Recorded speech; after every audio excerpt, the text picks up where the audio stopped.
session. If you do not agree to these rules, please disconnect from this session now. Okay.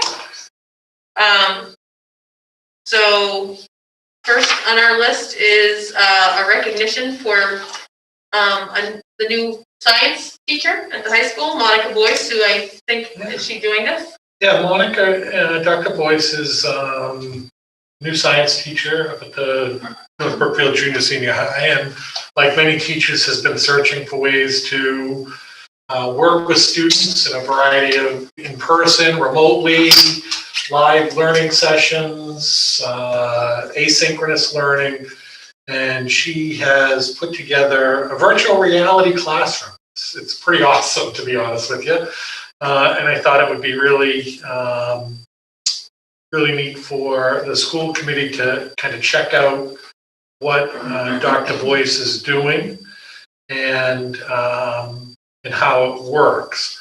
So, my hope is that you get a sense of what the students might experience and see how they do their work and how they interact with each other and the teacher. I did send to the school committee the link. It's in your North Brookfield account, so that if you did want to navigate the classroom on your own, you could. But I'm also going to go in there and navigate around and follow Dr. Boyce around, who's already in there, to check out what that looks like. So that you can get a sense of what kids do when they go in. So I am going to see if I can share my screen here. We are able to see. For those who are connecting, please know that you need to turn off your pop-up blockers, otherwise the system won't work very well. Hopefully you were able to hear me. We got you. I can hear you. Okay. Megan, you're also welcome to come in this is also your classroom, so it'd be great if I don't know if you already did come in.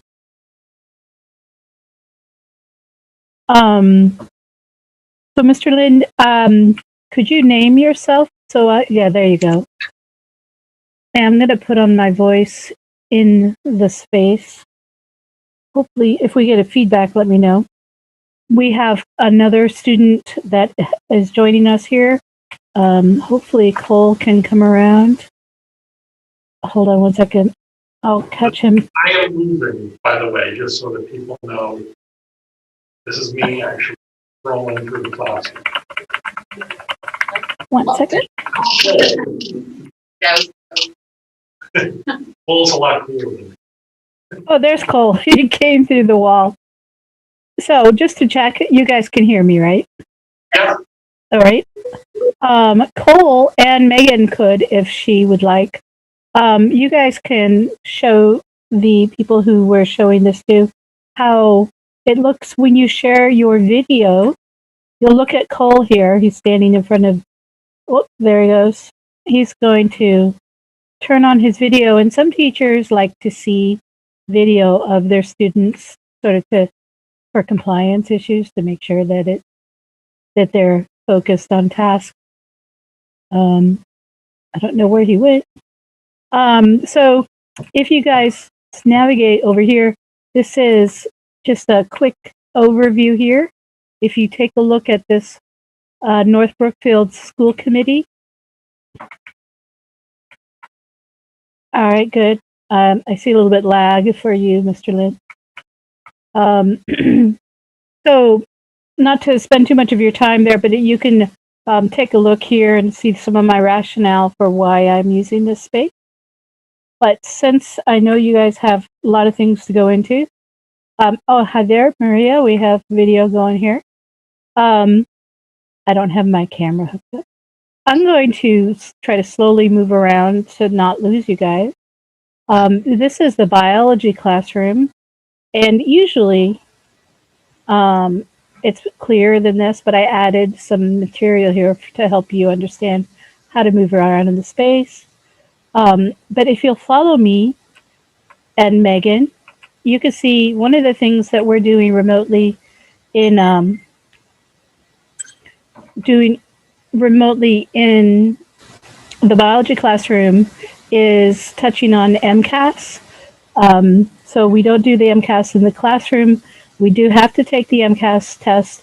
So I have them on Wednesdays come and ruminate and think about test questions that have been released from previous years. So this is question number 5. If you go in there, you'll see a question up there on the wall. They need to download it as a homework so that there's a pink button over there.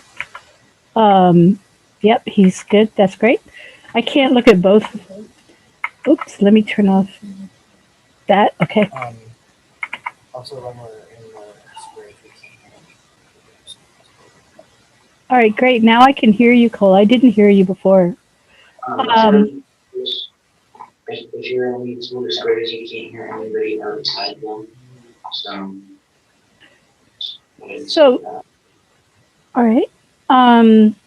There's additional content that they steer them to on the left to help them maybe understand more deeply about the topic of that particular question.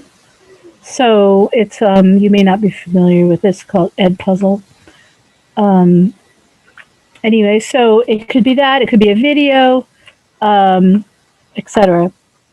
One moment. Cole, I had to turn off my audio in here because there's an echo. So you're welcome to talk, but you won't hear me talking. Okay, I've turned off my local mic. So that changes every Wednesday when we have remote. We also have what are called structured learning times. So I add material for that. I'm going to slowly come this way. I'm following Cole. You can wander over this way. There are opportunities for me to put up with the slides from class. So this is some Google slides over here. Well, I'll wait for Mr. Lin to catch up to me. Where are you? I am out past the Edgenuity sign. Oh, okay. Sorry. No worries. I'll wait while you get caught up. There you are. How do you move them? There's Gloria. I think it's good hairstyle. Look to your right. Look to your right, and then go through that north there to your left again. There I am. I'm just there you go. So if you don't stop, you look to your right and at the ostriches. Look to your left. Forward a little. Oh, I know what I can do. I'm going to use my laser pointer. All right, do you see that? I'm pointing now at what I was referring to. So this is a set of slides that the students would see. And maybe if a student has missed a class, he or she may come here and view those slides as they get caught up.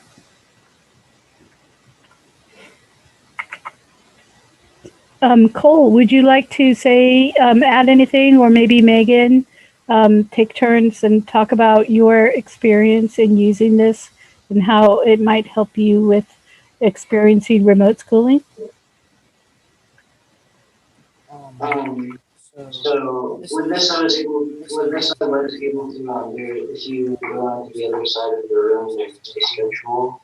And I was able to put a link to a PDF and drive so you can download it. So it's good for like finding these. I think it's the schedule for snow days. Finding those really quick. And it's really easy to do, like, because you do puzzles. And you just go and do the end puzzle, maybe have this open while we're doing the end puzzle, and then if if you need to say something, we can hear you while we're doing that. So it's good for that, because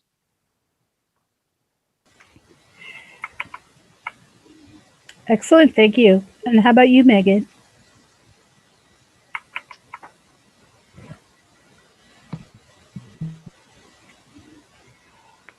Yeah, I it's more than Zoom because we get to like go off on our own and we can like work at our own pace too.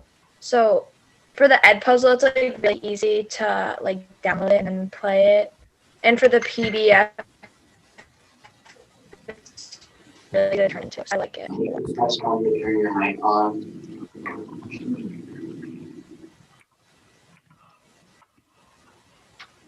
All right. So when we use this environment, we generally not co-streaming on Zoom. So we don't usually have these sort of like odd audio, the audio issues. But hopefully you all have been able to hear from both students over there with you, with Mr. Lind. Yeah, we have been able to hear it. I think the thing that interested me the most was the ability for the interaction between you and the students directly, like we're talking to Cole, and Cole can talk to One Megan. second. I'm sorry, Cole. One moment. You can't hear, but let's let Mr. Lind finish this thought, and then we'll be back with you. All right, go ahead. So that we can hear better. One second, Mr. Lind. Cole, it's just that there's audio coming from the Zoom, and there's feedback here. So just hold on one second. So there's a thing it's echo cancellation, and what you can do is turn on your mic, you press N. So if you turn off echo cancellation when he turns on his mic, you'll be able to hear both. I think that echo cancellation will make it so that it maybe will work better. I mean, turn that on too. It might be, okay, so I turned it on, I'm not sure if you do the quality. Can you still hear me okay? Yeah, I'm still getting an echo. Let's worry about this later. Let's just let Mr. Lind say the one thing, and then hopefully you can hear what he's saying. Okay, got it. I think you need to stay on mute because it was coming through here. Okay. Go ahead. So I think what I was most interested when I saw this wasn't just the sort of the repository for all the assignments and ed puzzles and notes. It was the fact that you could meet and talk with your teacher, with other students, without having to be in the same room, in a way that, I don't know, it felt a little bit more personal than kind of the Zoom kind of world that we're in today. It just felt like you could teach and learn in a space that was a little more personal. I don't know if students are feeling that. That's just what sort of I observed when I first saw when Dr. Boyce sent this to me. So Cole and Megan, are you able to interact with each other and the teacher in a better way than when you're remote, especially? I think so, just because it seems like a little more, I guess, real, because I can actually like see you here, like as like characters. So yeah, so I guess it's a little better. Well, I think maybe even just being different than But yeah, it's better than just like so it doesn't. walls on a screen. Right. Sometimes teachers usually great speakers and stuff. And maybe do some of you, I know a lot of like students. I know a lot of kids don't like having their cameras on. Is it something maybe it's a little more comfortable having your avatar instead of having your camera on? I think has better audio quality, because when you get to like when you get like everybody unmuted and you can actually like hear each other well, it'll actually have better audio quality than Zoom, I think. And the good thing about this is you can go into these different like rooms, like these different dotted blue lines, and it's kind of like breakout rooms, and the teachers don't actually have to do anything. They just have to tell the students to go in these, and then nobody else can hear those students. So inside those spaces with the blue dotted lines, those are like, if 2 people are in there, only those 2 people can hear what's going on. 4 people are in there, 4 people can hear it, but no one else can. Yeah, only if pretty much any amount of people can be in here. And then anybody outside this blue dotted line will be able to hear what they're saying. And then the teacher can just move around like the frame, Yeah. into like different like classes, I guess. Yeah, so all these rooms seem to have like blue dotted lines, or so there's lots of different spaces that kids can go in and teachers can go in to meet. Yeah. Cool. Seems like a more realistic transition between. Yeah, and I think that's much more simpler for the teachers who don't really know how to do the breakout rooms, because this is a lot less complicated than that. They just have to tell the students to move into which room. So. Cool. Thanks, Cole. No problem.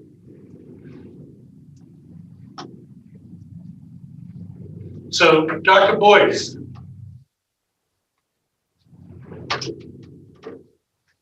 Positive feedback in the comments section. We never have a problem. Sorry. that's all right. It's a new technology. So, Dr. Boyce, when did you start playing with this?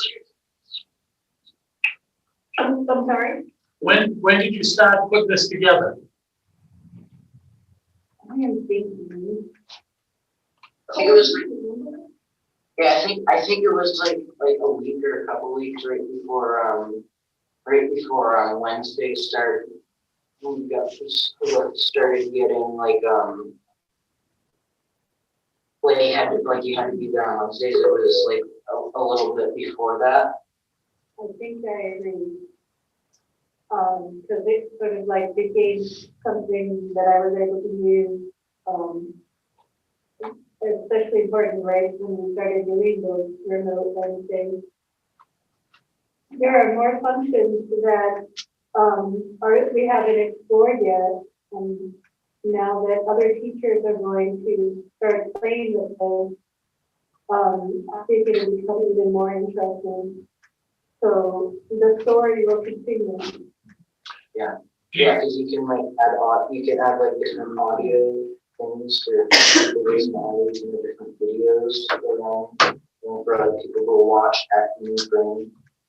And then there's there's a bunch of things. Do you see this being used beyond just sort of the pandemic world we're living in? So when things return to hopefully normal someday, do you see continuing to use this, Dr. Boyce or Cole? Would you want teachers to continue to use this format? I think so. I think that I do think that in-person learning would still be a little bit better than this, but when we can use this, I think it would be good. I think it would be good to use. Right, I'm just thinking like, instead of having sort of websites and all that stuff, imagine your homework and all the class notes being stored here. So when you're at home and you say, oh, I gotta do my homework, you go in here and get it, rather than, maybe to some other places. I can see teachers looking at this as a much more sort of functional use, even after remote learning is done, that this could be really functional. I think that this would be a good thing for that. The only thing is that I think we can, so what's the limit of members for this one? Because I know that if I make a regular one, it's 20, but I think I saw this one was 30, so I think that's enough, I think that's enough room. But it's just that you need different ones, really. You need more than just like a couple. Right, Okay, yeah, I mean, I think that makes a lot of sense. It's pretty great. So Tim, you were saying there was some positive comments in the chat, is that right? Yeah. Oh, speaking of chat, there is a regular chat where you can type, so if people don't want to use audio, they can do that. The only thing is it's like frame one, it's really great to see it. that's right, that's the upper left corner. You see. One of our guests said she had her grandchild in to see this and she loved it. Yeah, well, interesting, today we shared it at, Dr. Boyce shared it at junior senior high staff. She plans to share it with Mrs. Priestley and the elementary staff.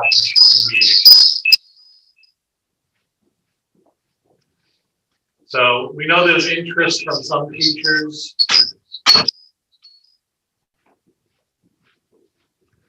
And I'm sure not every teacher, but I think this will be great. So there must be someone there in the room that you're at that has an open mic, and so I think it's causing even more reverb. Yeah, I'm sure there's a thing called echo cancellation at the top left.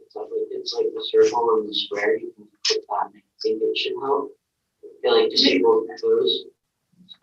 This is more of a Zoom thing, because they're sitting in a room together. So, Yeah. Because they're echoing off each other, so it should stop that. All right, well. It'll reduce voice feedback. Yeah, well, we're gonna, I think we have to move on to our meeting. So we are going to say thank you for showing us around, Dr. Boyce, and thank you, Cole and Megan, for hopping in.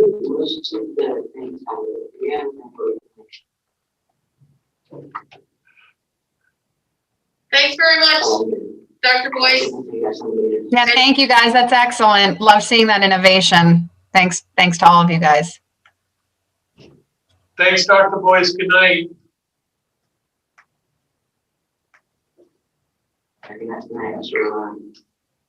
Bye. I am on mute, but you won't let me in the room. It kept grabbing the audio, but hopefully. Well, I think. There you are. I'm gonna bring you back in. Yeah, it was really cool. And I mean, have you heard feedback from the students? Are they enjoying it? Is it useful or? Yeah, I heard that students like the kind of self-pacedness where she puts an agenda right when they get in, the first thing they see is their agenda, and what they're supposed to, do that class period. So then they can kind of go in whatever direction they want to get those assignments done. And then they can stop and answer questions. She can broadcast the whole place and say, stop what you're doing, everyone come together, whatever she needs to kind of communicate. Neat.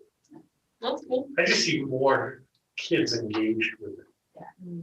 I mean, it's just naturally, it's like a game. It's like, I was gonna say, my 5-year-old can play, he can build on Minecraft like you wouldn't believe.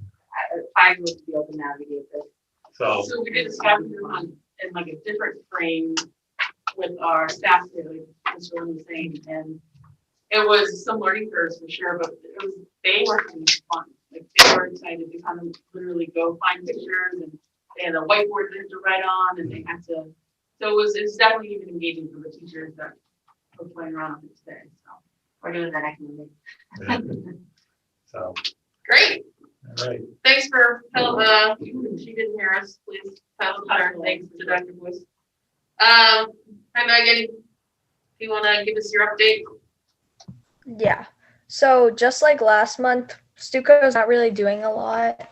Like we just finished handing out the first few batches of our Chromebook covers to like the first people who ordered them, and they're loving them. We had one of the eBoard's sister-in-law doing them, but she took a while, so we purchased a Cricut, and we're doing them ourselves now. So Cool.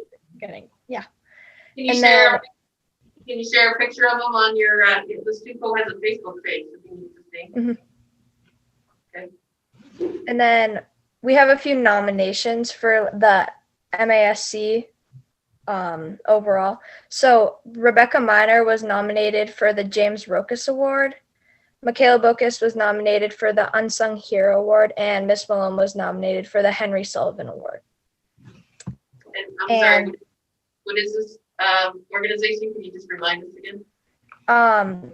Massachusetts Student Council. So it's Okay. like there's one person from each council in the district, and then they all get put in, and we have to write like a paragraph on why they should get the award, and then the council, the MASC council votes on them. Okay. Neat. Well, good luck to our nominees. Yep. And then Jake S. was chosen to be our Stuco representative on the mascot committee with me. And Okay. And yeah, that's pretty much it. All right. Well, that's great. Thanks for sharing. Megan, sorry. So moving on, we have to approve minutes from the regular meeting of January 25th and the special meeting of February 8th. Just real quickly, my review of the January 25th minutes. The HERD agency was actually spelled wrong. It was spelled HER, Okay. HERD strategy. HEARD. The only change that so we need if anyone else has no other changes, we need a motion to approve them. So make a motion for both, or I should do separate motions for each of these? All right, so move that we approve the school committee meeting for January 25th and the special meeting for February 8th. Based on Marie's correction being heard.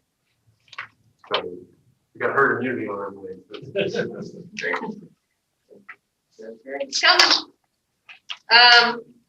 So I was do we have a second? I second. All right. All in favor? Aye. For one thing, I think. Debbie probably is here. Oh, Debbie's not here.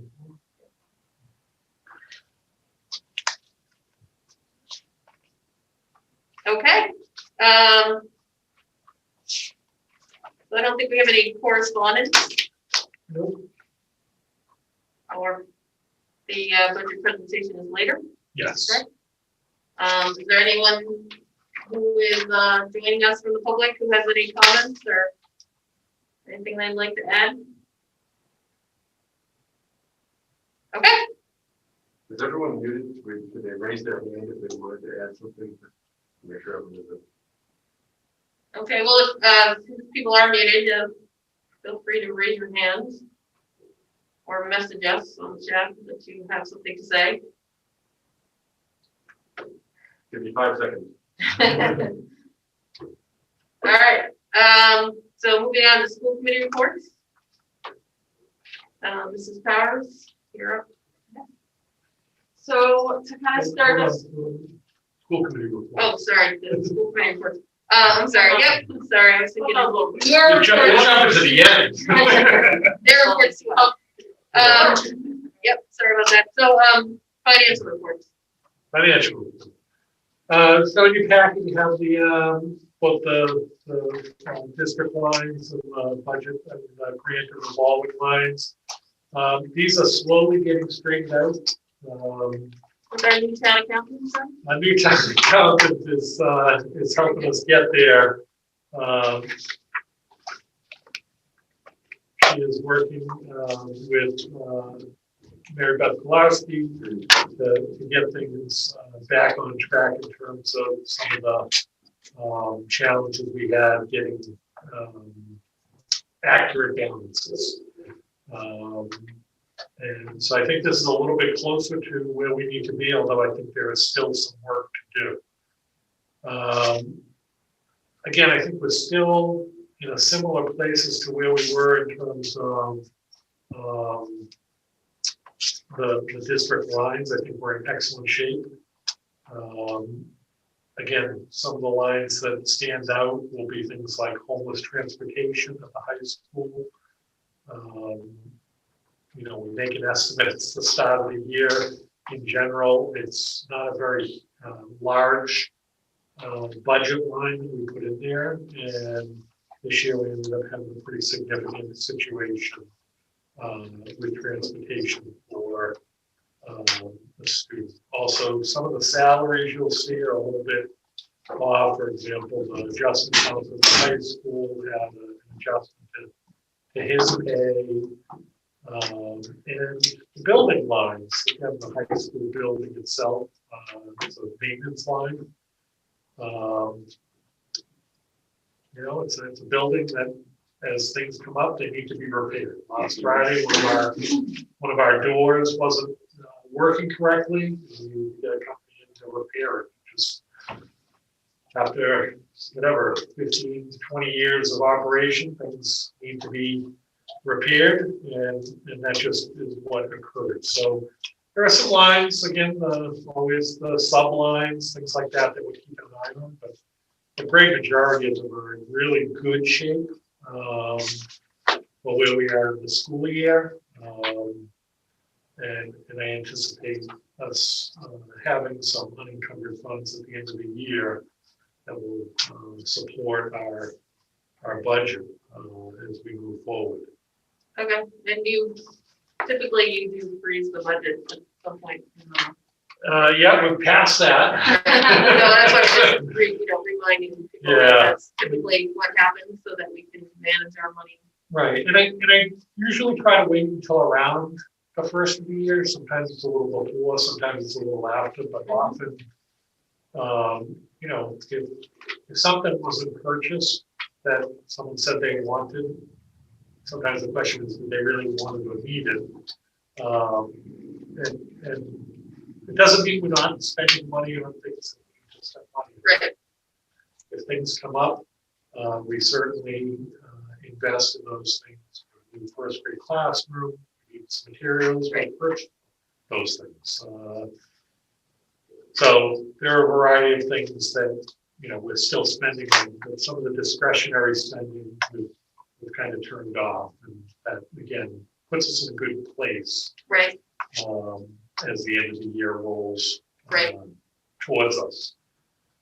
The revolving grant accounts, what I would say about the revolving accounts is they haven't changed very much. We don't have a lot of money coming in and going out.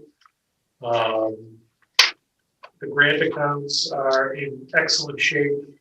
The ones that you typically see are Title I, Title IIA. Those continue to sort of in the 240 grant, which is a special education grant. Those grants are used throughout the year, whether it's for stuff or salaries. They're used in just about every payroll or every warrant period that you would see. Some of the pandemic relief funds, I think we spent a lot early, kind of calmed down now. We don't need a lot of Plane, PPE, stuff like that. PPE. We have that. There are some of those funds tied up in other things like additional time for like a speech or language person for additional services. Yep. That stuff is still happening. Right. The major pandemic relief, you're not seeing a lot of spending there. So, and you'll see later in the budget presentation how we plan to use those grants and pandemic relief funds to support the 22 budget. Okay. Anybody have any questions about the financial report before we move on correctly to the superintendent's report? All right. Excellent. So in your packet, there's a reopening memo. And again, back to the federal relief package, we did receive word that ESSER 2, which is the new, it's the second version, the most recent federal pandemic relief So fund. this is the one that was passed in December, correct? Yeah, December, January, right So, around. you Not the know, one that is still, I believe, in Congress, correct? that has been approved. It has been. Yeah. So I had, in our last meeting, had estimated it coming in at $240,000 for our school district. Mhm. It actually came in at 265,000. So right around 4 times as much as our ESSER 1 grant was, which is what they estimated. So that's excellent. Right now, our plan is to apply that to next year's budget. We also received coronavirus relief funds, number 2, in the amount of $30,225. That is money that has to be expended this year. We just mentioned the new first grade classroom. We're going to use those funds to pay the teacher. And there are some other salary related items that we need to address. So that's how we'll be using those monies. So just to go back, the 265,813 is primarily going to be used for FY22. Yeah. Okay. In fact, all of it. All of it, okay. Right now is. You have a note where you say 10,000 must be expended on student wellness, mental health. Yeah, part of that, our grant was actually 255,000, and then the commissioner had some discretionary money, and we put $10,000 in each district's funding. Okay. With the caveat that it must be expended on student wellness, mental health. Mhm. That might be additional staffing. It could be support programs, whatever we think would apply to support students' well-being and mental health moving forward. So to access that $10,000, we need to focus it on Yeah, sure. wellness and mental health. Okay, and then the 30,225, that will have to be spent this year, and you're saying you're gonna spend some of that on the new first grade classroom, they have the third one, and then some salary stuff that you had taken money out of school choice. Yes. That typically is spent on the next fiscal year, so you can pay that back. Exactly. So, so we'll use that. Again, it's for staffing that we've added. Right. We added an instructional assistant for remote. We added a math and science teacher at the high school to replace Mr. Snyder. So, you know, we did have some expenses beyond what we normally would have, and that's how that money will be applied. And the reason for the third grade 1 classroom is because you have limited numbers because of spacing, so. Yeah, so based on the 6 feet of space, we can only fit a certain number of kids and staff in each classroom. And with the number of students returning, we reached the maximum. Right, which is a good thing. And it's an excellent thing. So we could not fit any more students in there and maintain the spacing. So we've hired Betsy Gorey. Mrs. Gorey has worked for us for 4 years now as an instructional assistant, but she is a teacher. She taught for a number of years, many years down in Texas as a reading recovery teacher. So she has excellent working knowledge of obviously teaching reading, but teaching all subjects. She's also worked in the early childhood end for us over the past 4 years in first and second grade mostly. And this year she was actually working in first grade as an instructional assistant. Right. So she knows the kids, she knows the curriculum, she has great relationships with Mr. Shelber and Mrs. Tarantino. They'll make a really strong team and support her getting going in the new classroom, which got underway today. Today was their first day. It was awesome. I was down there a couple times. I went to the first grade classrooms and everyone was working hard and distance, it was wonderful. So we're off and running with the third, first grade class, which was fabulous. So, Okay, great. really good stuff. Good. I know many people probably saw that the CDC issued some guidance last week on reopening schools. I would encourage people to read that guidance because as you read, you'll say, I think North Brookfield is already doing this. And we are.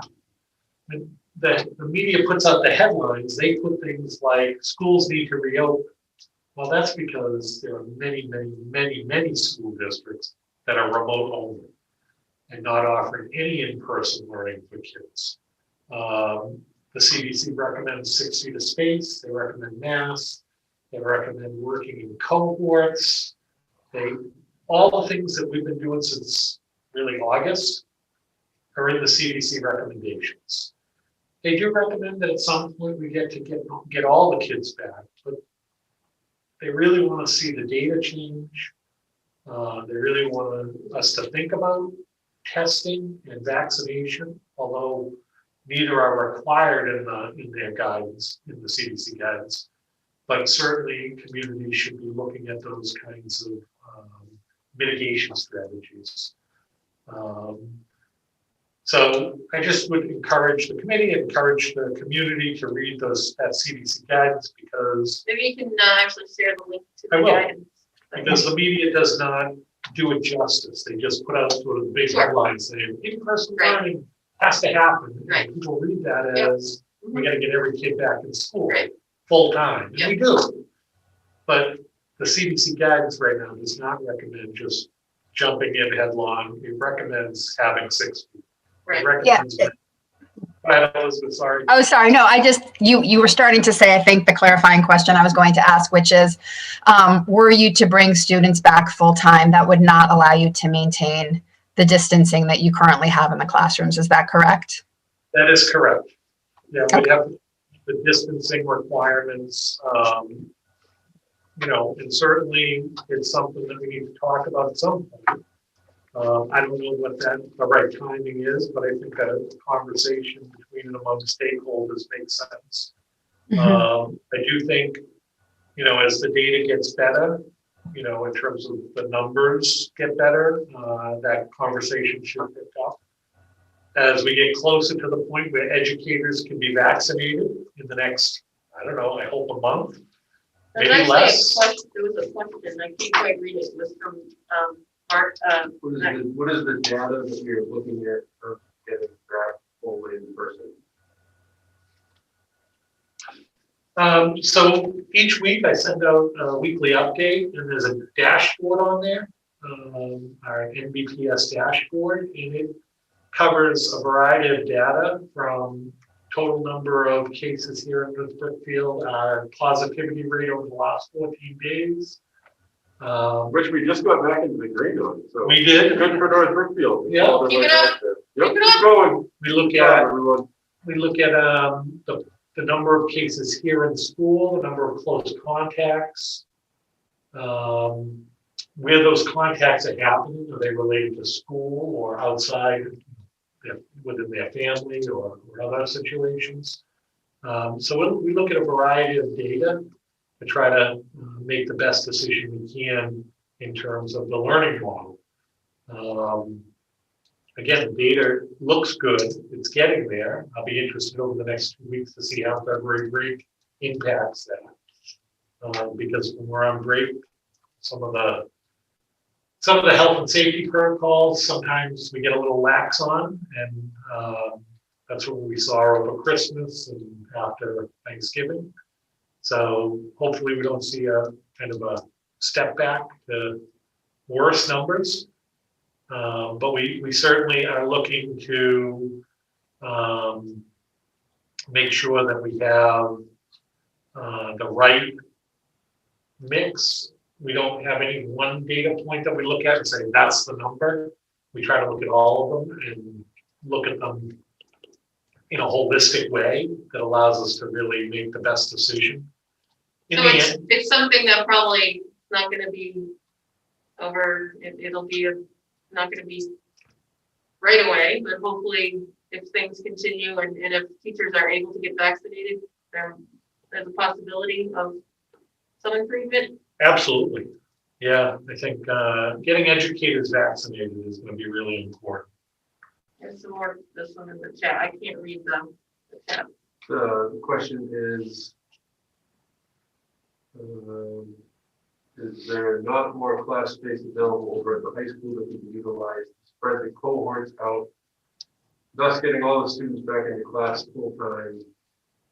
full classes, which is most beneficial to the education of these students. So I hope the school board would think outside the box. You can make it happen. So I just like to add, and certainly I think that having students return full time is the goal for all the administrators and all the teachers. There was a lot of planning that went into the setup we have now over the summer. And if you look at the districts around us, North Brookfield is actually one of the only ones that has had very few remote days, only a couple of days before Christmas. And the only other time we had remote days was because of snow days. So I certainly think that as we go forward and the numbers improve and hopefully teachers are able to get vaccinated, our administrators will be looking to hopefully, before the school year is out. But I also think that there's a lot of planning that already has gone into the setup we have now. And it's not perfect, but it is working out, I would say, fairly well in a lot of ways. So. And I would just follow up by saying, I think the school committee is absolutely able to and would be open to thinking outside the box. But we also really have a lot of faith in the work that the administration has done. And we take their recommendations based on what they see in the building day in, day out, and their experience with the teachers and the kids on the ground. We take that as being really important. So there was one other question there that I saw Matthew Brad had. I can't remember ago. So he said no full time until teachers are vaccinated. I don't think anybody said that. I think it's one of the things we have to look at. So, right? It's a consideration. I mean, not a day has gone by where we haven't sat here and heard the administration talk about the end goal of getting the kids back into school and doing it safely and in a way that works for everyone involved. Although certainly if you're feeling, that you'd like to, put your own efforts towards something, I think there are petitions out there. You could write our state representative and our state senator asking them to, make sure that not just teachers, but all the school staff are in line to get vaccinated sooner rather than later. So. And I think the best thing that everyone can do is just keep wearing masks, keep getting the numbers to go down. Yeah. Because that changes the conversation. If we have another spike or something, then we're. Yep. Yeah, I think the downward trend is really a positive, and let's just hope more people can get vaccinated and that downward trend continues. And I think the school community has done a really great job of following the protocols, and that's why we haven't had surges within the school community. So thanks, guys, for all that you guys have been doing. All right. Do we have anything else on that topic? No, we covered all. All right, so moving on to the rebranding committee update. So as most people probably know, we did begin the process of rebranding.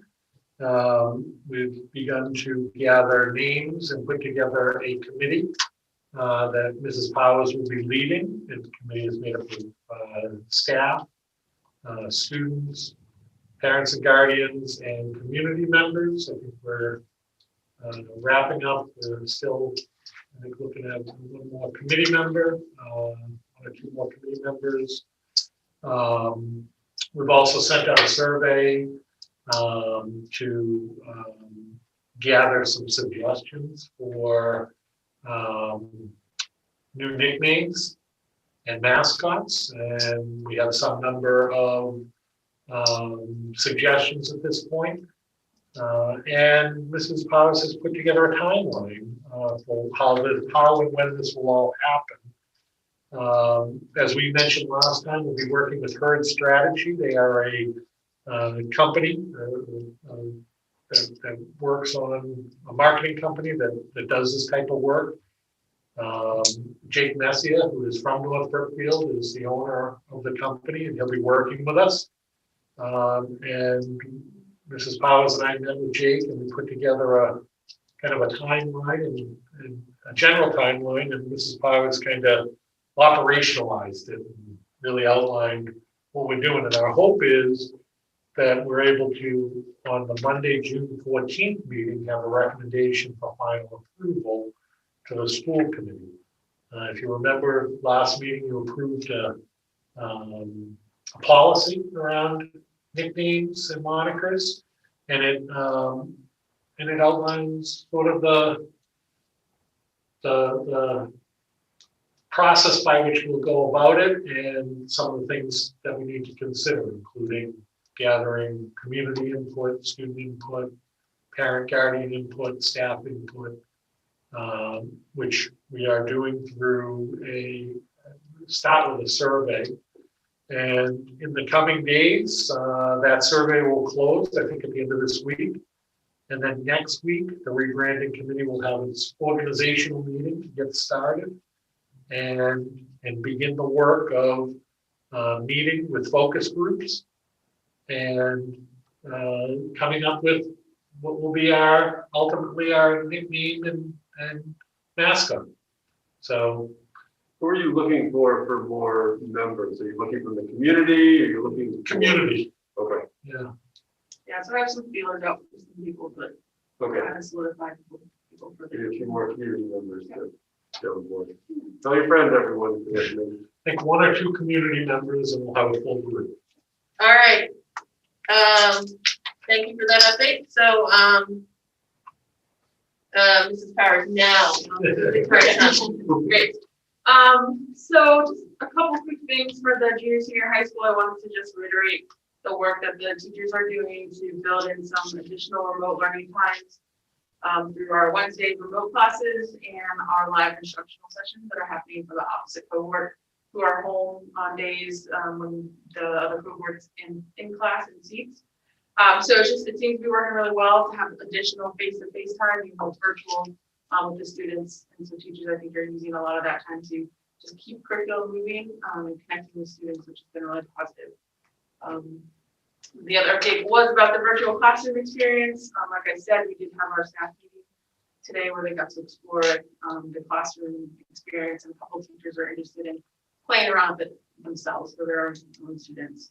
And then finally, we are going to be having the Quabog Hill Substance Use Alliance folks help us lead the prevention needs assessment survey, which is done every 2 years for 8th, 10th, and 12th grade, and it's a survey that looks at kind of substance use and risk behavior and provides some good resources for the staff to support students. So this is an anonymous survey that we'll be looking to have students take for 8th, 10th, and 12th grade later in the spring.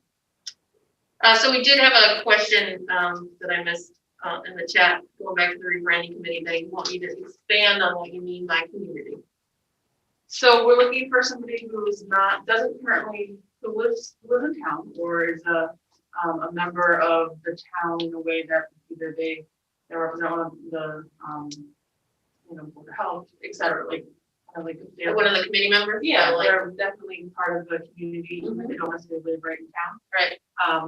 We're looking for someone who's not currently a parent or not currently a staff member.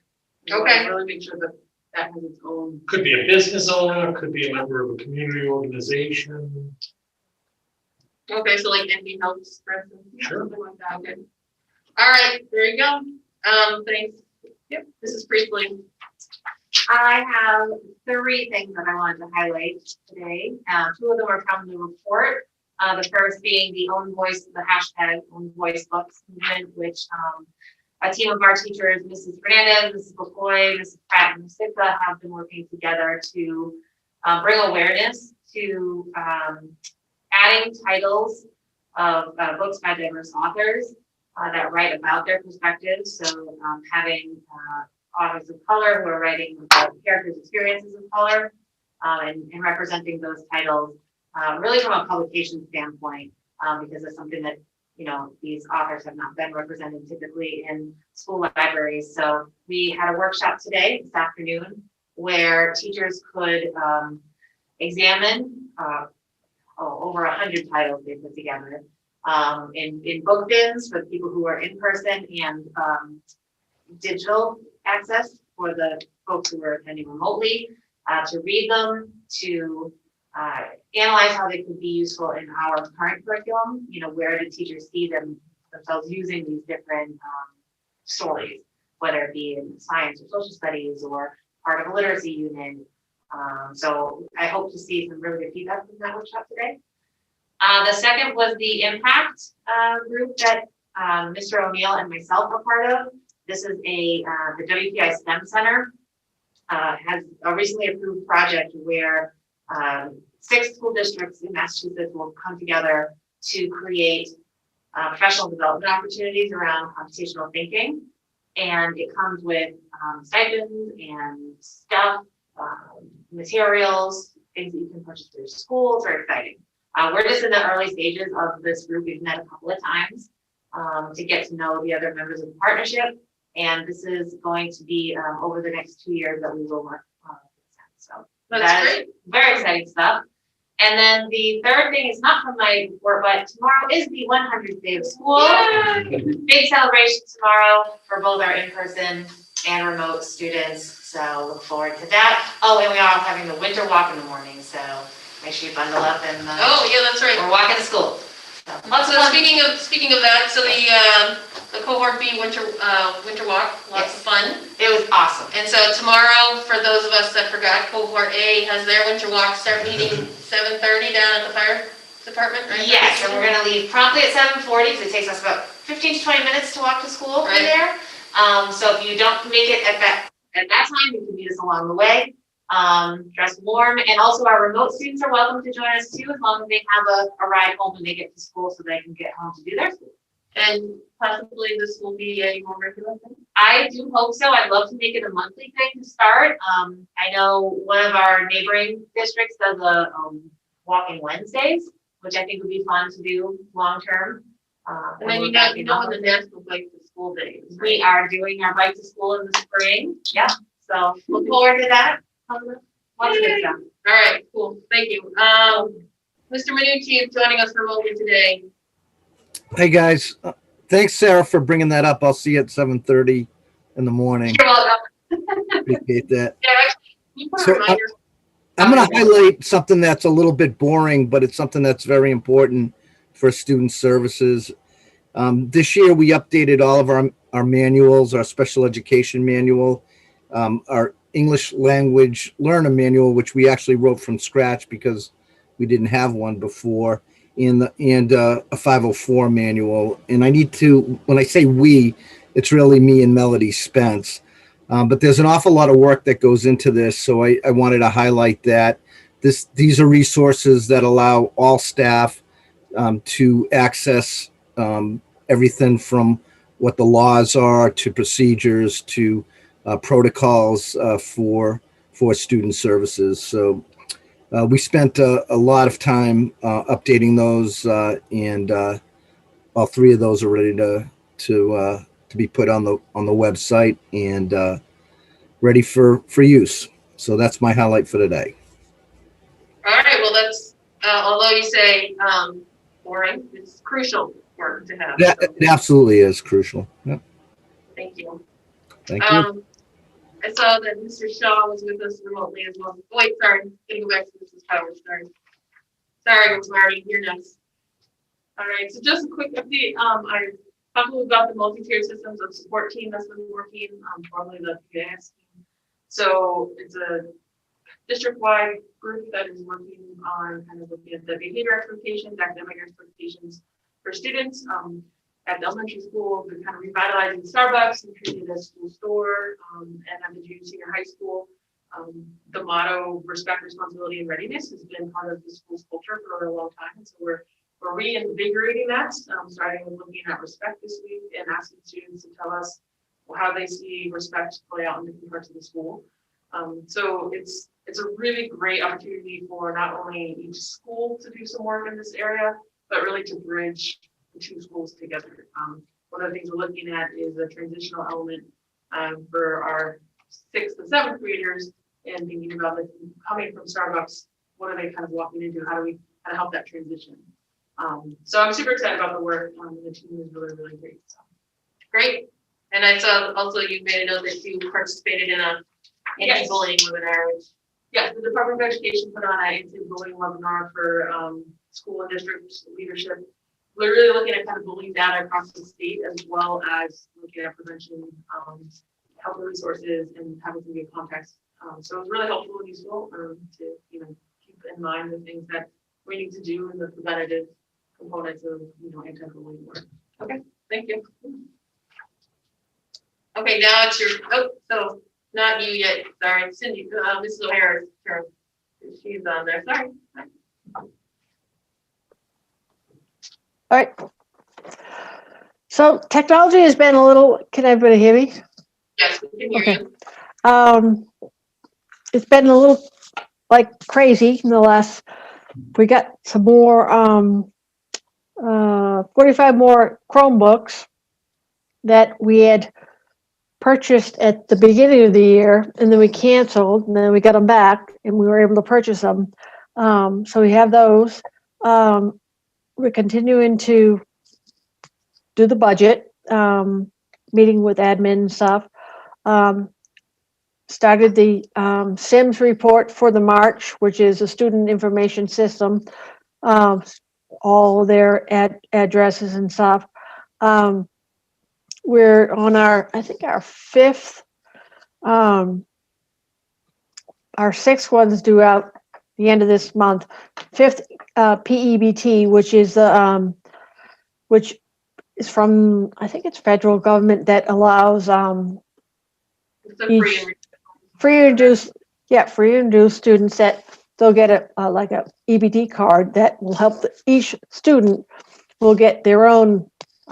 Initially it was like $150. I'm not sure where it is at this point, but they get like a card that they can use like they would do food stamps or whatever. And then the E-rate process has started, just started the 470 for next year's, which covers 70% of our internet, fiber internet, and our now it finally covers like 70% of the Arrow Hive yearly maintenance thing. So it takes money off, 70% off what they claim for our budget. So those are the access points and the hotspots that you have. yes, not the hotspots that we just purchased, but all the access points plus the new ones that we just purchased between last year's E-rate. So it's, I believe, 53 not hotspots, hives that cover both the elementary school and the high school. So it gives us 70% off of that. We also get 70% off of the new switches we put in last year. Sorry, looks like I'm possessed. The 2 switches we put in last year and the 2 switches we put in the year before. So it just gives us 70% off that yearly maintenance. So that Okay. E-rate covers all that stuff. So All right. Thank you, Ms. O'Hara. Anyone have any questions about that? All right. Finally, it is finally your turn, Mr. Shaw. Last but not least. Absolutely, thank you. So we just finished up the February vacation, got to do a few things, a couple of extra projects that I wasn't planning on, but we got those taken care of with vendors. The winter weather has finally got to us. The January kind of lulled us into a false sense of hope, and boom, there it is. We've been plowing snow. Seems like day after day. But anyway, things are holding up. So I did take on another painting project in the hallway of the elementary school. Slowly but surely, we're making it a brighter place, which is a great thing. Other than that, it's day in, day out stuff of keeping the building going and keeping things up and moving. So we certainly are looking forward to warmer weather and grass growing. So but there'll be plenty of repair for all the plowing that we've moved snow around. So anyway, other than that. Just remember the grass grows because it has snow. Sorry, I didn't hear you, Maria. What? I said the grass is gonna grow because the snow will melt and melt. Yes, the snow is what they call as typical New Englanders, poor man's fertilizer. So but I hope we don't get too much more. All right, thank you. You're welcome. All right, so, no old business and no policies tonight? No. Okay, so moving on to new business. Do you wanna maybe, do the calendar and the scholarships before we go back and do the budget? You wanna do that? Sure. Sure, so what you have in your packet for the calendar, the 21-22 calendar is hopefully a normal calendar from what we experienced at the start of this year where we had 10 extra days, but Labor Day falls a little bit later, so it was kind of a tough call as to where to start. So we actually have teachers returning August 30th and 31st for 2 days of PD, with students first day Wednesday, September 1st. Let's see, we continued to use in October around the Columbus Day weekend, we have a half day, PD day on a Thursday, a full day on a Friday, and then the Monday holiday, giving a nice long weekend there. We also put a PD day around Veterans Day in November, a half PD day. Although Veterans Day is a Thursday, which doesn't work out. Another kind of little wrinkle was in January, we have the half day on Friday, the 14th. Martin Luther King Day on Monday, January 17th, and then a full PD day on Tuesday, the 18th. Some of the feedback I got was Mondays and Fridays and Thursdays seemed to be full. So what we did was we moved the full day to Tuesday because there aren't really any half days or full days off on Tuesdays. And we put the half day PD day in March on Tuesday as well. One of the things that happens is for those classes, for example, the elementary school, the class has phys ed on Monday. They miss a lot of Mondays. Right. Or Friday, they miss a lot of Fridays. So we tried to balance it out a little when we had some flexibility. Right. The other thing to notice is in April of 2022, Good Friday actually falls on the Friday before April vacation. So Isn't that convenient? the vacation's a little bit longer for people. And so our 180th day of school is June 15th with 5 days built in, June 22nd. So not too bad, not too late. And then you have the accompanying sort of list of various days and meetings and other things that go with that. So love to be able to get this approved and released to the community. I know with this summer coming, hopefully as things get better, maybe people can do a little bit more in terms of vacations and other things, and want to know when school is going to start and all those kinds of things. I don't have any questions. Anybody else have any questions? It's pretty straightforward. Then we can make a motion to approve the 21-22 school calendar. I'll move to approve the 21-22 school calendar. I second. All in favor? Aye. Awesome. Thank you very much. A couple other quick things. We have a couple of scholarships for you to approve.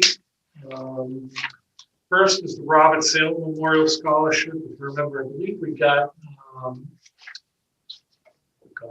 $20,000 from Mr. Salem's estate that you accepted, and it was to create a scholarship in his name memory in amount of $2,000 per year.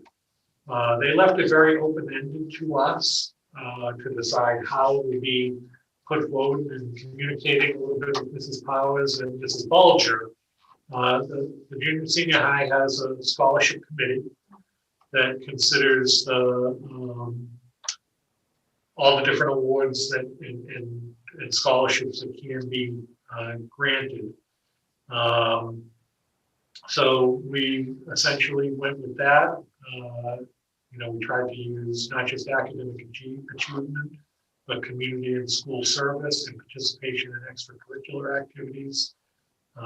So yeah, it's really important academic achievement and success, but also open for someone who is well-rounded individual.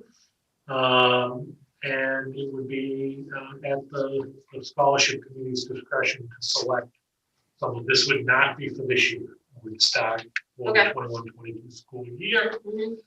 And then the second scholarship is the Fly High Parker Scholarship, which was donated as a one-time scholarship of $1,000, which was donated by Terry and Nick Dupree, Terry's Parker Shipman's mom. And they completed this paperwork that's in your packet, and would like to have you accept that as well. Or Parker would have been in the class of 21, so that's why it's a one-time scholarship for Yep. for this class. Exactly. And then lastly, we have a number of PTO donations. They're actually kind of two separate. Well, why don't we approve the scholarships first? Does anyone have any questions about the scholarships? They're pretty straightforward, I think. Why don't we have a motion to accept both the Robert Salem scholarship and the Fly High Parker scholarship? I'll make a motion to accept the Robert Salem Memorial Scholarship and the Fly High Parker Scholarship. I second that motion. All in favor? Aye. And thank you very much to both the Pittman and Gray families and the Salem families for the generosity. And then we're going to do the donations from PTO. So PTO has donated two different separate donations. One was for $1,100, which included 2 document cameras, books for the book room, and library materials, again totaling $1,100. And then the different donation was, $743.13. Grade 6 for $108.75, grade 5 for $134.66. Mrs. Martin for $139.10 and $125, and Mrs. Meyer for $235.62. I don't have exactly what those were for, to be honest with you. You know, just briefly. Do you by any chance know what the second amount the individual teachers had asked? Do you know what they asked for specifically? Yes, we asked for 2 document cameras. What was the amount? So the first one says it has document cameras, books for the book room, and the library materials, and then the second amount was just has the grades and the teachers. So like grade 6, grade 5, Mrs. Martin and Mrs. Mara. You happen to know what they asked for specifically, or? Yes, grade 5 was what? 134.66. Yeah, I think they were Scholastic News digital access. Okay. Mrs. Martin and grade 6. It was 108.75. I'm not sure. Okay, and Mrs. Marr was maybe some similar books or, hers was 235. Scholastic as well. Scholastic, okay, so these are digital access to the Scholastic Children's Magazine, okay. So just need an approval for those. We'll move to approve the PTO donations as read. I second. All in favor? Aye. Thank you. And thank you again to our PTO for their, As always. yep. All right. So then we can have all the time in the world for the budget presentation. I don't know if we're gonna need all the time in the world. Certainly I want to make sure you Yes. know what you need, but Yep.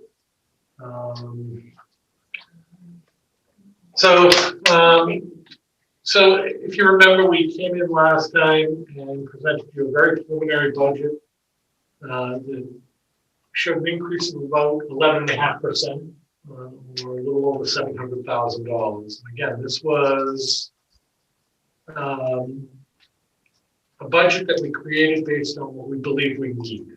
We worked with our various stakeholders, teachers and staff, administrators, to build that budget.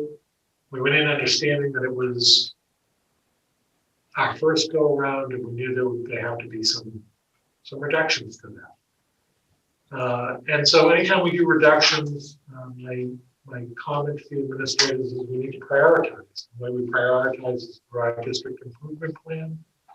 And again, I'm trying to put that at the front of the presentation, just to always remind ourselves that we're trying to meet these goals. And the way we meet these goals is through the use of resources. Resources are not unlimited. So again, we kind of got at it and thought about what revenues we had and what we would prioritize. And that's what this presentation will highlight. Again, I just like to put the enrollment up there so that you get a sense of our numbers. We went over this last time. The biggest number is, we obviously are down 46 kids. The great majority of those kids went to homeschool. 30 kids went to homeschooling out of the 46. So I anticipate many of those students return next year. Most of the parents that showed interest in homeschooling this year chose that because of the pandemic. And hopefully, as we move forward, those fears will be decreased and kids will return to our buildings. So can I ask a question? Sure. Just my understanding is that in terms of Chapter 78, they are doing what they call hold harmless for school districts because of that, adjustment. A lot of people making the choice either to homeschool or possibly having to private school or perhaps other choices because of both the COVID and the fact that most public schools have been hybrid. So. I mean, kindergarten and preschool alone in most districts are way down because neither are required, for kids to attend. So, and we're no different. So, the state is looking at it and understanding that the number of students registered in Massachusetts schools, public schools, is way down. So in terms of the phrase hold harmless, what that means is ordinarily our aid from the state is based on the actual enrollment of students, the actual number of students. And so in this case, because of the COVID situation, the state will not look at this year's number, they will use the previous year's enrollment. Exactly. Wanted to kind of give you a sense of where we are in Chapter 78. Again, you saw this last time, but what you didn't see is the bottom line of this, the 21-22 year. That is not finalized. That won't be finalized until probably close to June 30th or maybe after. But the number that I put in there is what the governor has put in his budget that was released in January 23rd or 24th, something like that. for an increase of $17,190, which is $30 per student increase. That's what we received. And I'm going to pause here for a second.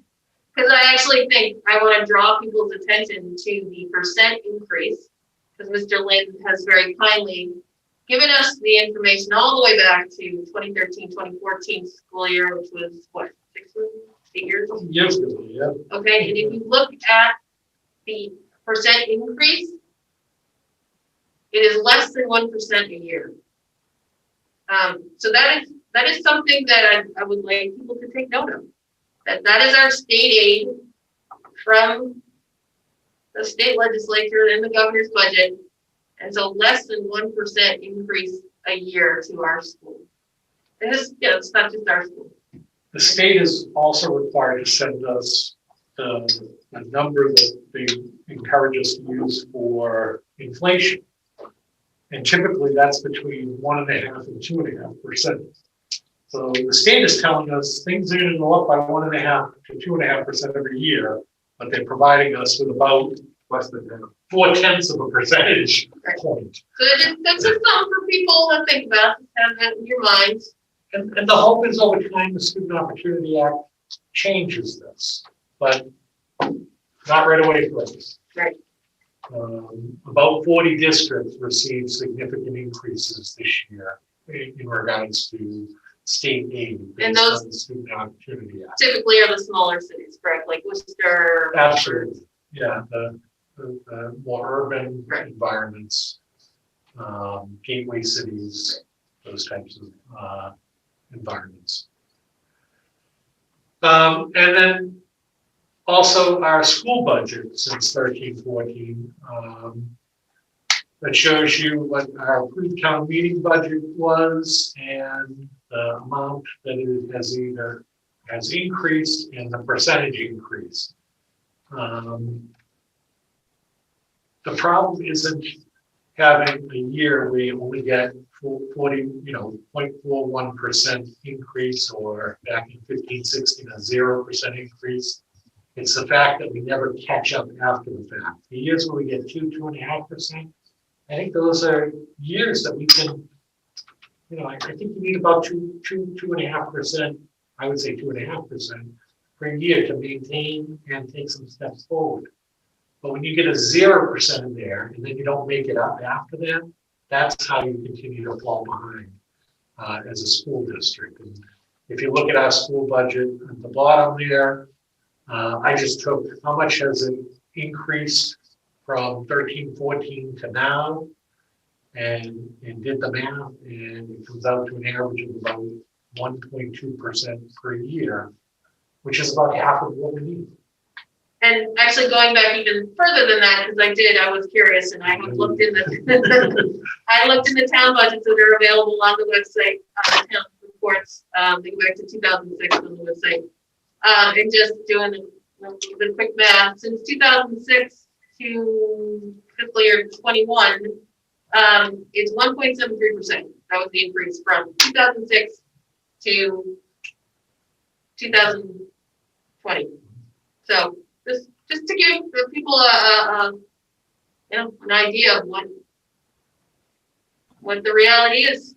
Can you repeat that percentage, Maria? Sorry, I almost kind of muffled it. So from 2006 to fiscal year 21, which is 2020, the school budget increased by 1.73%. So that's over 16 years. Mm-hmm. Thank you. Sure. So what we did was we went back and we looked at what we put in the original budget. And what I'm gonna share with you is more around what places we either found additional revenues, and I'll explain that as we go through, and also with some reduction. So this is the overview. Last, I forget the day, Wednesday, I think I delivered the budget books to your home, so you have quite a bit of reading to look at to get a full sense of what's in the budget. But these are the sort of departments with the proposed for 22, approved for 21, the increase, and then what we're using as an offset. And again, I'll talk more about that. And then ultimately the net request. So based on the net request, we're at $6.930 million. That is down a little bit. And let me show you how we got there. So we did increase some of those traditional offsets a bit based on our knowledge of what we received last year, what we anticipate this year. We're also using as an offset the COVID relief funds totaling $359,000. Again, there's some slides to show you a little bit about these. State rural aid and the small rural schools grant are funding mechanisms. Wait, are we actually gonna get from state rural school? That state rural school aid is from last year. Oh, okay. They're not spent it yet. Oh, And okay. it's good through the end of this All year. right, So we'll be able to use it into next year's budget. nice. So that totals, if you take the 8.1 million minus the 1.2 million we saw on the previous slide, minus the 359, minus the 28,000, minus the 34,673, it gets you a net request of $6,508,168.20. If you take that number and subtract what we got for FY21, that gives you a total increase at this point of $349,296.20, or a 5.67% increase. So we about cut in half the request that we had made in January, which was about 11.5%. This is a little bit less than half of that. Let me tell you how we got here. So the first thing we did was we still have two positions in the budget. The half-time computer technician, the part-time ELL teacher. Both are, the ELL teacher is required, the computer technician teacher or position isn't required, but we have to have it. We can't keep everything running without it. So we kept those in the budget. We also have contractual salary increases. And again, this isn't new, you saw this last time. Can you clarify though with this one? Yeah, so these are the totals. And again, I reviewed it last time for the percentage increase. And there were two groups that did not take raises for FY21, including administrators and teachers. That's why those numbers are so big. The salaries total increase is $316,592. However, per our budget workshop, I think Mrs. Millard had asked me, what would it look like if those raises did happen this year? Well, if the raises did happen this year. Sorry, if the raises had happened in during this fiscal year, 21. yeah, we had, Okay, if the administrators and teachers had taken their raises. right. This chart outlines that. So on the total budget for those would have increased from, for teachers, $3,523,578 up to $3,619. So there's about $102,000 more towards the budget. In other words, this year's budget would have been larger by $102,000, if that makes sense. I don't know No, how to I'm say saying it better. right. So because they didn't take, they took a 0%. Yeah, so looking at the bottom, where you say the salary increase without the raises is $236,896. So that's the $198,000 for the teachers and the $38,000. If the salaries had been included, if the raises had been included this year, it would have been, In fiscal year 21. right. The salary increase would have been 123,000 instead of 236. Right, so basically it is, Like $113,000 it saved us in Right. this year's budget. so we didn't have to lay people off and we were able to Right. use This it for year. programming, right, Right. for FY 21. So that $113,000 would be in the budget this year. And either we would have added it to the budget if more money was available, or we would have had to reduce elsewhere. Right. So that's, I hope that answered Mrs. Millad's question. She asked what would the difference be, and that's what I tried to show in this. Did that answer your question, Elizabeth? Oh, yeah, you mean from last meeting when I asked it? Yeah, Yeah, no, absolutely. And I think you explained it well. I mean, I just would add on for anyone who's not familiar with the way the contracts work is it's a 3-year contract. So they'll be on their step 2. And correct me if I'm wrong, it's not that the teachers who forewent or foregoed their increases for this year, that they're not going to see that money, correct? no, Okay. So that money, so they gave up that money for this year. It's just that we're coming in the second year of the teacher contract and honoring year 2 pay, right, as we would have anyways. yep. Okay. Yeah, it's all predetermined what they Right. would receive. Yeah. So- No, and yeah. Yeah. I know And I know that, but no, it's confusing if you're not sort of used to how that works. Right. Thank you.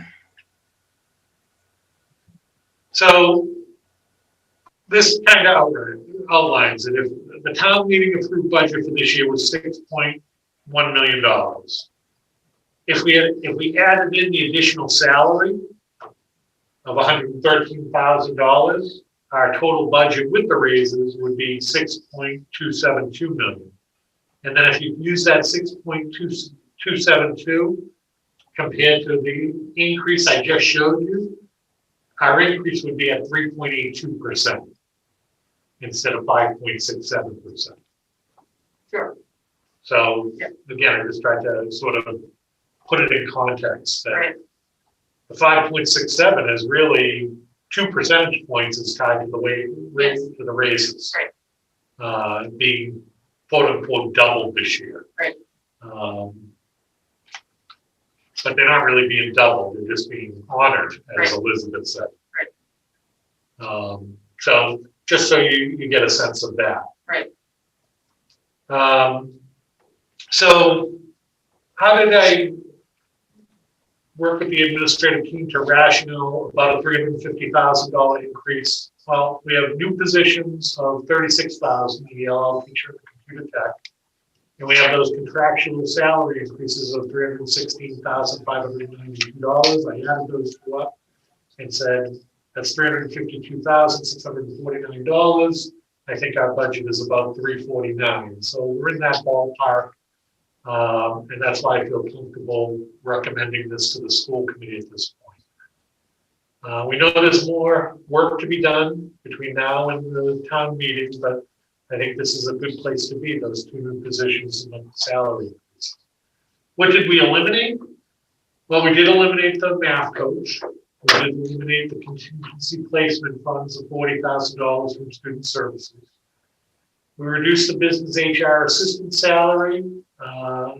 We reduced facilities professional development. We reduced the salary for the STEM teacher by a bit. We reduced substitute teachers by 5,500. We pre-purchased some Chromebooks that Mrs. O'Hara talked about earlier.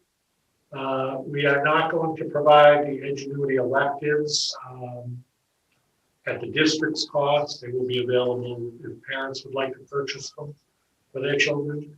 And we eliminated the GoGuardian software that teachers could use to monitor kids while online with them. So those total $132,000. That's one place we eliminated the $350,000 from. was 132 with those reductions. Okay. And then I talked to you about the offsets. I think last time we talked, the offsets were around $1.1 million. We did adjust that based on what we've received previously. So we increased like the athletic and the pre-K revolve account. School choice, we increased a bit based on savings that we had from previous year and this year with the CDRF2 grant. So that's up to $1.2 million in offsets. And then I mentioned in the slide the pandemic relief. You heard earlier, ESSER 2 is $265,813. ESSER 1 is we still have $63,640 in that. And CBRF 2 came at $32.25 for a total of $359,678. And then lastly, you saw on the slide, we got state rural aid of $28,000 from FY20. And we just received the allocation for the small rural schools grant of $34,673. Those total $62,673. So that's how it's all tied in and gets us to the 5.67%. We haven't reduced any positions at this point, or current positions. We obviously reduced the math coach. Two things with this budget. There is very little stuff that we can reduce. We will be able to use some pre-purchasing to reduce the budget. Other than that, I do think we'd be looking at staffing. The second big thing to think about with this budget is very much tied to some one-time funding sources. So we have $359,000 in COVID relief funds in this budget. Once those suspend, they're gone. Might there be other COVID relief money coming out that we could use in 23 or 24, maybe? But we're building somewhat of a structural deficit budget that at some point is going to catch up. And, is it worth it? I think it is at this point because we're not reducing programs right now. Kids are still getting access to the programs they need and want.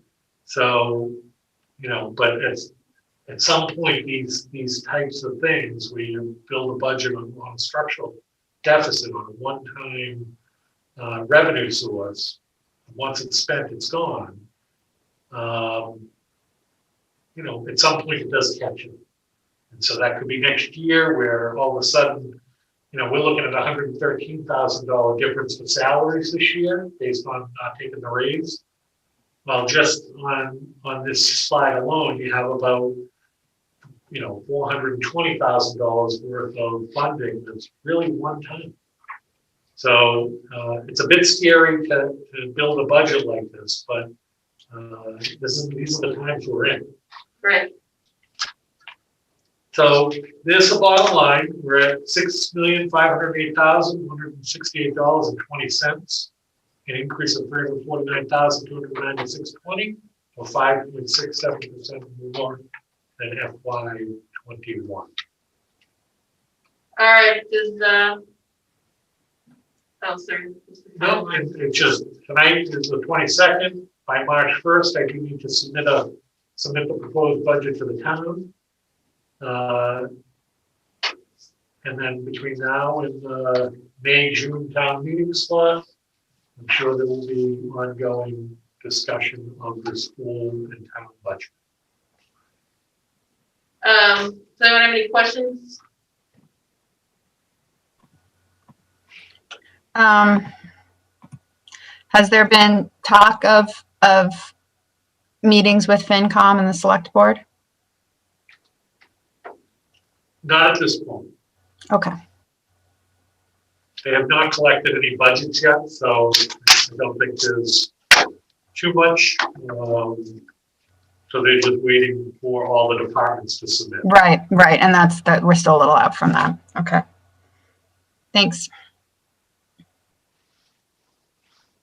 Any other questions? Ruth, you got anything? No. All right, well, I think we've gone over this. This is like the third time we've gone over it, so. I hope we understand, because it would be, tonight would be the night, would be most convenient to, vote on the budget, so that Mr. Lynn can submit it to the town. So if anyone wants to make a motion to put the budget to a vote. I'll move to approve the budget. I second. All in favor? Hi. Aye. We have voted to approve the budget as you have presented it to us tonight, which is 5.67% increase. You got it. And I think that's it. That is it. So Debbie's not with us tonight, so Ruth, would you like to make the motion to adjourn? I make a motion to adjourn the meeting. Who wants a second? I'll second. I guess I've been the seconder this meeting, so I second it. You're the second. All right, all in favor? Aye. All right. Thank you. Thank you very much, everyone. Thanks, guys. Thank you, everyone. Thank you.